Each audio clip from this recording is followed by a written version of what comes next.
আজকে দুইটা বিষয়ে আলোচনা হয়েছে। একটা হচ্ছে ন্যাশনাল কনস্টিটিউশনাল কাউন্সিল, এটাকে জাতীয় সাংবিধানিক কাউন্সিল নামকরণ করেছেন ওনারা।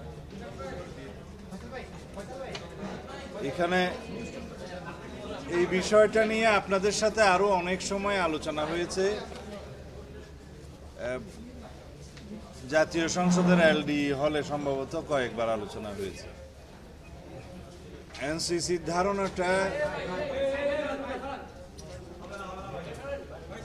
সংস্কার কমিশনগুলোর পক্ষ থেকে এসছে, বিশেষ করে সংবিধান সংস্কার কমিশনের একটা প্রস্তাব, এবং সেই প্রস্তাবে বলা হয়েছে কিছু কিছু সাংবিধানিক প্রতিষ্ঠান এবং সংবিধিবদ্ধ প্রতিষ্ঠান, অবশ্য ওনারা সবগুলোই সাংবিধানিক প্রতিষ্ঠান হিসেবে এখানে এমবডিড করেছেন, যদিও কয়েকটা কমিশনের অস্তিত্ব অবশ্য এখন নেই। আমি দেখেছি 9 সদস্য বিশিষ্ট একটা সাংবিধানিক কাউন্সিলের ওনারা প্রস্তাব করেছেন, রাষ্ট্রপতির হেডেড বাই প্রেসিডেন্ট, এবং এখানে প্রাইম মিনিস্টার, বিরোধী দলীয় নেত্রী, নিম্ন কক্ষের স্পিকার, উচ্চ কক্ষের স্পিকার, প্রধান বিচারপতি, বিরোধী দল কর্তৃক বান্ডেল থাকলে প্রতি সেনমানিতে টাকা বাঁচবে। বিকাশ সেনমানি বান্ডেল কিনে জিতুন প্রতি লেনদেনে। মনোনীত ডেপুটি স্পিকার, আমরা অবশ্য প্রস্তাব আগেই করেছি যে 2 হাউজেরই ডেপুটি স্পিকার বিরোধী দলের পক্ষ থেকে একজন করে হবেন, সেই হিসেবে 2 জন, এবং উভয় হাউজের মধ্য থেকে একজন। সেটা কিভাবে নির্বাচিত হবে এখানে বিস্তারিত বলা আছে। মোট সদস্য সংখ্যা 9 জনের এই জাতীয় সাংবিধানিক কাউন্সিলের। তাদের পাওয়ার অ্যান্ড ফাংশন বলা আছে যে তাদের দায়িত্ব কী হবে। তবে এই সাংবিধানিক কাউন্সিল যখন প্রধান উপদেষ্টা নিয়োগ হবে না, পার্লামেন্ট ডিজলভ হবে, তখন পর্যন্ত এটা বহাল থাকবে। আবার যদি পার্লামেন্ট না থাকে, প্রধান উপদেষ্টা যখন নিয়োগ হয়ে যায়, তখন মাত্র 5 জনের একটা কমিটি হয়। সেই জায়গায় প্রধান উপদেষ্টা এবং আর 2 জন উপদেষ্টা, চিফ জাস্টিস এবং প্রেসিডেন্টের নেতৃত্বে, সেই জায়গায় থাকবে 5 জন, এবং তাদের দায়িত্ব এবং সময় থাকবে, দায়িত্ব একই থাকবে, সময় থাকবে পরবর্তী প্রাইম মিনিস্টার না আসা পর্যন্ত। আমরা কেন এর ধারণার সাথে একমত হতে পারিনি সেটা আগেও বর্ণনা করেছি, এখনো বলি। এইরকম একটি কর্তৃপক্ষ যেটা প্রস্তাব করা হয়েছে, তাদের যে ফাংশনসগুলো, তাদের যে দায়িত্বগুলো দেওয়া হয়েছে, সেগুলো এখন নির্বাহী বিভাগ কর্তৃক হয়, বিভিন্ন আইনের মাধ্যমে হয়, সাংবিধানিক বিভিন্ন প্রভিশনের মধ্য দিয়ে হয়। যেমন আপনারা দেখবেন নির্বাচন কমিশনের চিফ ইলেকশন কমিশনার এবং ইলেকশন কমিশনার সবাই, অ্যাটর্নি জেনারেল, সরকারি কর্ম কমিশন মানে পাবলিক সার্ভিস কমিশন, দুর্নীতি দমন কমিশন, এটা অবশ্য সাংবিধানিক প্রতিষ্ঠান নয়, এটা হচ্ছে স্ট্যাটিউটরি অর্গান। মানবাধিকার কমিশন প্রধান, এটাও তা একই সাংবিধানিক প্রতিষ্ঠান বলে আমার মনে হয় না। স্থানীয় সরকার কমিশন, এটা অবশ্য অস্তিত্ব নাই, এটা নতুন করে তারা প্রস্তাব করেছে যদি কমিশন হয়। আর প্রতিরক্ষা বাহিনী সমূহের প্রধান এবং আইনের দ্বারা অন্য যে কোনো পদে নিয়োগ, এই হচ্ছে তাদের প্রস্তাবিত দায়িত্ব, ক্ষমতা। আর এই এনসিসি বডিটা রাষ্ট্রপতির কাছে অন্তর্বর্তীকালীন সরকার, বা এখন তো আমরা বলতে পারবো তত্ত্বাবধায়ক সরকার, যেহেতু কনস্টিটিউশনের এটা কোর্টের, হাইকোর্টের রায়ের মধ্য দিয়ে প্রতিষ্ঠিত হয়ে গেছে প্রায়, তবে একটা রিভিউ বাকি আছে, তখন এটা কেয়ারটেকার সরকারই হবে। তো কেয়ারটেকার সরকারের প্রধান উপদেষ্টার নামও এই এনসিসি রাষ্ট্রপতির কাছে প্রস্তাব করবেন। তাহলে এর পরেও আছে সংবিধান দ্বারা অন্যান্য নির্ধারিত কার্যাবলী তারা সম্পাদন করবেন, এবং আইনসভা, পার্লামেন্ট যদি তাদেরকে আরও অতিরিক্ত দায়িত্ব দেয় তাও করবেন। তো this are the power and function. এইটা আমরা প্রশ্ন করতে পারি, বা আপনারাও প্রশ্ন করতে পারেন, এত দায়িত্ব, এত ক্ষমতা, এত নিয়োগ, কিন্তু তাদের অ্যাকাউন্টেবিলিটি কোথায়? জবাবদিহিতে আছে? নাই। যদি অথরিটি থাকে, পাওয়ার ফাংশন থাকে, কিন্তু অ্যাকাউন্টেবিলিটি থাকে না, সেই রকম কোনো প্রতিষ্ঠানের প্রতি আমরা ডেমোক্রেটিক পার্টি হিসেবে সমর্থন জানাতে পারি না। আরেকটা কথা হচ্ছে, এই ফাংশনগুলো সেপারেট করে আরেকটা অর্গান সৃষ্টি করার মধ্য দিয়ে কিন্তু একটা ইমব্যালেন্স সৃষ্টি করা হবে। এবং সেটার যুক্তি হিসাবে অনেকে বলছেন, ওনারা যারা প্রস্তাব করেছেন তারা বলছেন যে অতীত অভিজ্ঞতায় বলে যে এগুলো প্রধান নির্বাহী কর্তৃক নিয়োগের ফলে রাষ্ট্রের মধ্যে একটা এনার্কি সৃষ্টি হয়। এটা অনেকে বলে, কিন্তু ব্যাপারটা ওইখানে নয়।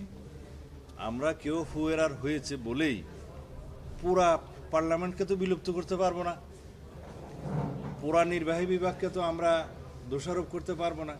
আমাদের যেটা করা উচিত, রাষ্ট্রের মধ্যে একটি ভারসাম্যমূলক রাষ্ট্র কাঠামো, সমাজ ব্যবস্থা, রাষ্ট্র পরিচালনা ব্যবস্থা প্রতিষ্ঠা করা। সেইটা করার জন্য আমরা কি করতে পারি সেটাই আমাদের চিন্তা করা উচিত। যেমন যদি কেয়ারটেকার সরকার ইন প্লেস থাকতো তাহলে কি নির্বাচনগুলো ওভাবে হতে পারতো? অবশ্যই না। হয়তো কিছুটা ফ্লট, কিছুটা আপত্তি থাকতো, কিছুটা দুষ্টুতি থাকতো। তাইলে আমাদেরকে কেয়ারটেকার ব্যবস্থাটা প্রবর্তন করতে হবে, পুনঃপ্রবর্তন করতে হবে, পুনঃপ্রতিষ্ঠা করতে হবে, যেটার জন্য আমরা 16-17 বছর অবিরাম সংগ্রাম করেছি, আন্দোলন করেছি, গণ অভ্যুত্থান হয়েছে। আমাদের 1 নম্বর দাবি ছিল যে তত্ত্বাবধায়ক সরকার ব্যবস্থা পুনঃপ্রতিষ্ঠা করা হোক।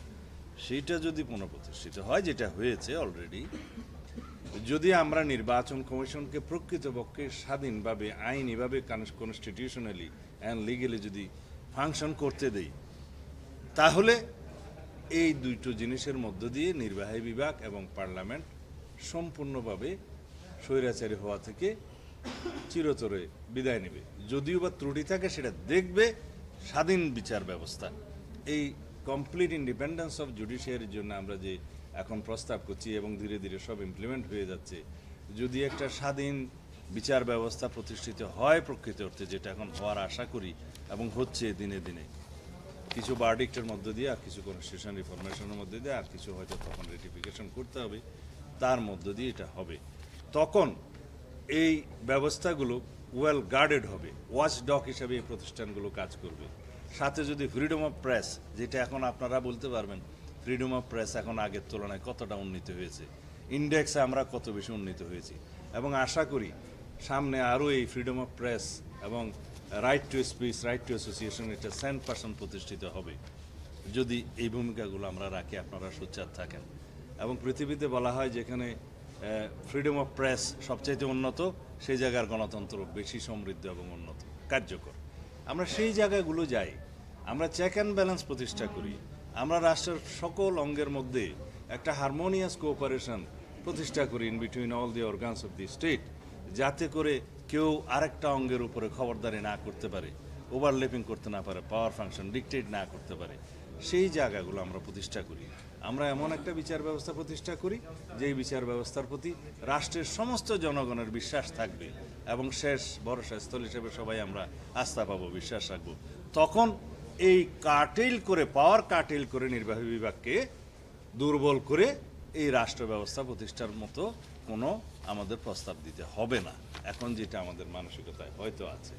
কারণ একটা অঙ্গকে অঙ্গহানি করে, একটা শরীরকে অঙ্গহানি করে সমস্ত শরীরকে সচল রাখা যায় না। আর নির্বাহী বিভাগকে দুর্বল করার মধ্য দিয়ে যদি আমরা আরেকটি সবল কর্তৃপক্ষ প্রতিষ্ঠা করতে চাই, সেটার পরীক্ষা নিরীক্ষা তো আমরা এখনও করিনি, সেই এক্সপেরিমেন্ট করতে তো আমরা এখন পারবো না। আমরা যেটা পারবো সেটা হচ্ছে যে পাওয়ার ব্যালেন্স করা, চেক অ্যান্ড ব্যালেন্স করা, প্রেসিডেন্ট অ্যান্ড প্রাইম মিনিস্টারের মধ্যে ক্ষমতার ভারসাম্য করা, লেজিসলেচার এবং এক্সিকিউটিভের মধ্যে পাওয়ার ব্যালেন্স করা, এবং জুডিশিয়ারিকে সম্পূর্ণভাবে স্বাধীনভাবে অ্যাক্ট করতে দেওয়া, ফ্রিডম অফ প্রেস করা, আদার অর্গান যেমন দুর্নীতি দমন কমিশন এবং স্বাধীন নির্বাচন কমিশন এবং প্রশাসনকে নিরপেক্ষ করা, এগুলো করার মধ্য দিয়ে আমরা একটা উন্নত গণতান্ত্রিক রাষ্ট্রে, কার্যকর গণতান্ত্রিক রাষ্ট্রে পরিণত করতে পারবো। এগুলোই আমাদের উদ্দেশ্য। এবং আপনারা জানেন এগুলোর বাস্তবায়নের জন্য আমরা এই অন্তর্বর্তীকালীন সরকার দায়িত্ব নেওয়ার বহু আগে আমরা আমাদের 31 দফাতে অনেক কিছু বিবৃত করেছি। আমাদের এই 31 দফা এখন রাষ্ট্রে পরিচিত হয়েছে আমাদের দেশে যে একটা রাজনৈতিক মহাকাব্যে। এক একটা দফার অধীনে আমরা অনেক বেশি কর্মসূচি এখন প্রণয়ন করছি। আপনারাও সেখানে মতামত দেবেন, সহযোগিতা করবেন। আমরা সমস্ত মতামতকে আমরা উইন্ডোজ ওপেন রেখেছি সেখানে গ্রহণ করার জন্য।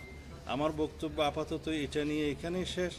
আমাদের পরবর্তীতে যে বিষয়গুলো আলোচনা হয়েছে, একটা বিষয় আলোচনা হয়েছে, সেটা হচ্ছে রাষ্ট্রপতি নির্বাচন পদ্ধতি নিয়ে। এখানে আরও একটা কথা এখানে বলা যায়, এই যে সুশাসন বজায় রাখার জন্য, পুনঃপ্রতিষ্ঠা করার জন্য ন্যায়পাল নিয়োগ করা এবং ন্যায়পাল আইনটা সংশোধন করে তাতে সুশাসন প্রতিষ্ঠা করা। কারণ আমরা মনে করি নির্বাহী বিভাগকে সবচেয়ে বেশি ওয়েল গার্ডেড করতে পারবে তখন এই অম্বুডসম্যান সিস্টেম, যেটা আমরা কার্যকর খুব একটা বলতে গেলে করে না। একবার আইন হয়েছিল, সেটা আবার সংশোধন হয়েছে এবং এই আইনটাকে সংস্কার করার জন্য যুগোপযোগী করার জন্য আমরা অলরেডি প্রস্তাব সংস্কার কমিশনে আগেও দিয়েছি। তা এখন যদি নির্বাহী বিভাগের সে প্রধানমন্ত্রীর যদি অ্যাকাউন্টেবিলিটি থাকে টু দি পার্লামেন্ট জয়েন্টলি এবং সিঙ্গেলি, জনগণের কাছে রেসপন্সিবিলিটি থাকে যার জন্য ভোটের মাধ্যমে নির্বাচিত হবে, অথচ অথরিটি থাকবে না, সেটা তো রাষ্ট্র পরিচালনার জন্য কার্যকর কোনো পদ্ধতি হতে পারে না। আর রাষ্ট্রপতি নির্বাচনের বিষয়ে যে আলোচনাটা হয়েছে সেটা অনেকটা আমার মনে হয় এগুলোও আজকে বোধহয় শেষ হবে না, 1 ঘন্টা ধরে আলোচনা হয়েছে। তাতে দেখা গেছে রাষ্ট্রপতি নির্বাচনের জন্য ওনাদের যে প্রস্তাব, তাতে রাষ্ট্রপতি নির্বাচনের একটা ইলেকটোরাল কলেজ করা হবে এবং প্রায় ওনাদের ভাষায় 70,000-এর মতো এখানে ভোটার থাকবে। মানে ইউনিয়ন পর্যায় থেকে শুরু করে স্থানীয় সরকারের সব পর্যায়ের প্রতিনিধিগণ এখানে ভোটার হবেন এবং রাষ্ট্রপতিকে সৎ, দক্ষ এবং অভিজ্ঞ একজন ব্যক্তিকে মনোনয়ন দেওয়ার জন্য ওখানে প্রস্তাব করা হয়েছে। আমাদের বক্তব্য ওই জায়গায় আমরা বলেছি বিদ্যমান ব্যবস্থা অনুসারে জাতীয় সংসদের সদস্যদের দ্বারা পরোক্ষভাবে যে রাষ্ট্রপতি নির্বাচনের বিধানটা এখন বিদ্যমান সংসদে আছে, সংবিধানে আছে আর্টিকেল 48-এর সাবসেকশন 1 প্রবাবলি, সেইটার রেসপন্সিবিলিটি হচ্ছে নির্বাচন কমিশনের পাওয়ার অ্যান্ড ফাংশনের মধ্যে কনস্টিটিউশনাল ম্যান্ডেট হিসেবে খুব সম্ভবত আর্টিকেল 119। এতে প্রেসিডেন্ট এবং পার্লামেন্ট সদস্যদের নির্বাচনে যে সাংবিধানিক ম্যান্ডেট ইলেকশন কমিশনের, সেই হিসেবে তারা এটা পরিচালনা করবে। তা আমাদের প্রস্তাব এখানে আছে, কিন্তু আমরা চিন্তা করেছি যদি দ্বিকক্ষ বিশিষ্ট পার্লামেন্ট প্রতিষ্ঠা হয় আইন সংবিধান সংশোধনের পরে এটার নিয়োগের মধ্য দিয়ে, নির্বাচনের মধ্য দিয়ে, তখন তাদেরকেও প্রেসিডেন্ট নির্বাচনের এই সদস্য সংখ্যার মধ্যে নিয়ে আসা দরকার হবে। সেই হিসেবে সংবিধান সংশোধন করা যায় যে উভয় পক্ষের সংখ্যাগরিষ্ঠ ভোটের সদস্যদের সংখ্যাগরিষ্ঠ ভোটের মাধ্যমে রাষ্ট্রপতি নিয়োগ হবে। এটা আমাদের কাছে বাস্তবায়ন মনে হয়েছে। আর বেসিক ডেমোক্রেসি স্টাইলে যেটা আওয়ামী লীগের সময় জেলা পরিষদের নির্বাচন হয়েছে, গ্রাম পর্যায় থেকে মেম্বার, চেয়ারম্যান সহ সবাইকে ওই ইলেকটোরাল কলেজের সদস্য করা হয়েছে, সেটা কি পরিমাণে কিভাবে সেই ইলেকশন সিস্টেম দূষিত হয়েছে আপনারা দেখেছেন। তা আমরা মনে করি আমাদের পলিটিক্যাল কালচার, আমাদের যে নির্বাচনী হিস্ট্রি এবং আমাদের যে চর্চা গণতান্ত্রিক, এইগুলো বিবেচনায় নিলে সেই বেসিক ডেমোক্রেসি স্টাইলের যদি আমরা ইলেকটোরাল কলেজ করি, সেটা মনে হয় ওই হিস্ট্রি আবার রিপিটেড হবে। সেই জায়গায় আমরা খুব বেশি ফলাফল পাবো বলে মনে হয় না এবং সেটা আমাদের এক্সপেরিমেন্ট করার এই মুহূর্তে আমার বোধহয় দরকার নেই। পরবর্তীতে যদি জাতীয় সংসদে এই বিষয়ে বিস্তারিত আলাপ আলোচনার মধ্য দিয়ে নতুন কোনো প্রস্তাব আসে বা জনগণের জন্য, দেশের জন্য কল্যাণকর হবে, সেটা তখন দেখা যাবে। ধন্যবাদ। শুরু হয়েছে Standard Charter Channel I agro অ্যাওয়ার্ডের 10ম আয়োজনের মনোনয়ন গ্রহণ। এবার নতুন ক্যাটাগরি বছরের সেরা ছাদ কৃষক সহ মোট 13টি ক্যাটাগরিতে পুরস্কার প্রদান করা হবে। মনোনয়ন গ্রহণ চলবে আগামী 15 জুলাই 2025 তারিখ পর্যন্ত। বিস্তারিত জানতে ভিজিট করুন www.agroaward.com এবং ফোন করুন 018737000556 এই নম্বরে।